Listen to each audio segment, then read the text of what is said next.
I'm Clark Crawford, and welcome to Clark Crawford Sports. Today, I'm going to be giving you all you need to know before Astros opening day here in a couple hours. What a day. Baseball is back. Also, I'm going to be giving you a preview of Astros versus Yankees. The season is here, so let's not wait any longer and let's get started. We hit the ground running with some Astros news and notes as the 2024 opening day roster has been announced earlier this morning. If you watched my Astros spring training update from a couple weeks back, I mentioned that there were a few roster spots available. Well, I'm here to inform you, if you've not already heard, that Jose Urquidy has gotten hurt, and he was one of the presumed starters to begin the year, as was Justin Verlander. So from my spring training update a couple weeks back, it went from a potential 1 or 2 bullpen spots available to 3 bullpen spots are available for the Astros.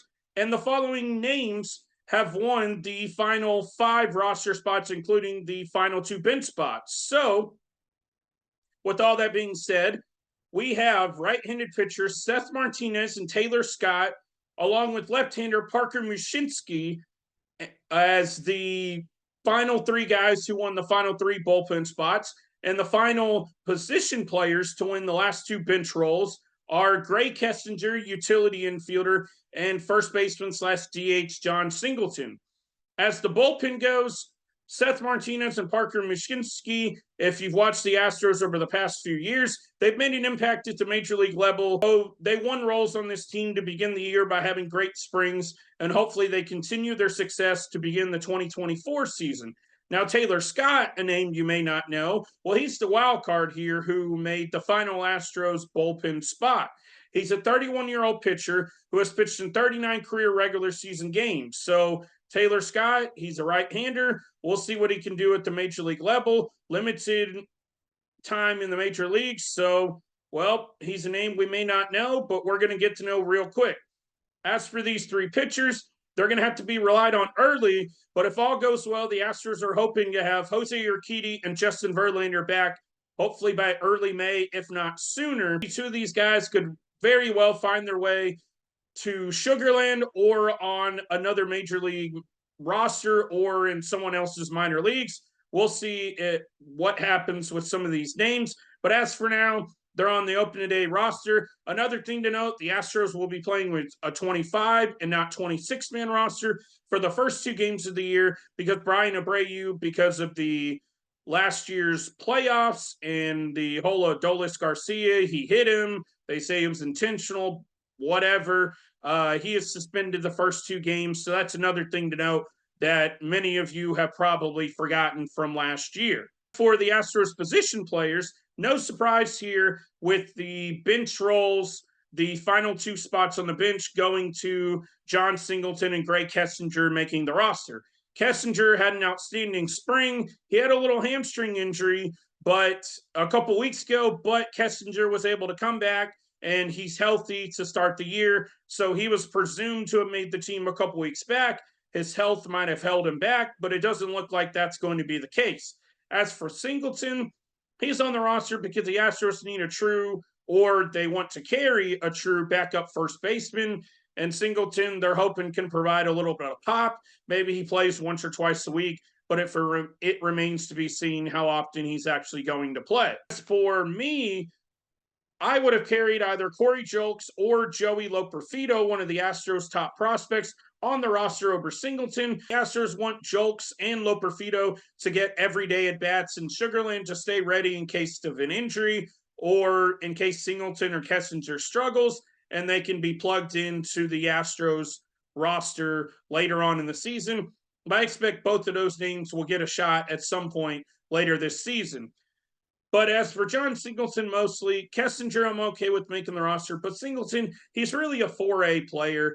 And a 4A player is a guy who mashes at AAA, but he struggles at the major league level. Singleton's had his ups and downs. He was out of baseball for a while, and now he's back.